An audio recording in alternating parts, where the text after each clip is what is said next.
তো কিছুদিন আগে আমার সাথে একটা ট্রমাটাইজিং স্টোরি হয়। তো আমি অ্যাজ ইউজুয়াল রাত্রেবেলা ঘুমাই।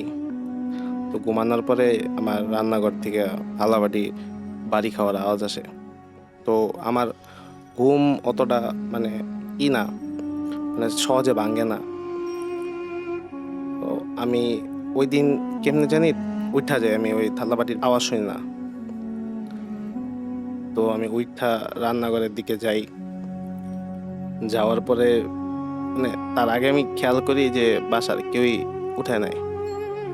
তো রান্নাঘরে যাই আমি। যাওয়ার পরে দেখি এক বেড়া দিক বাই করে বসে আছে।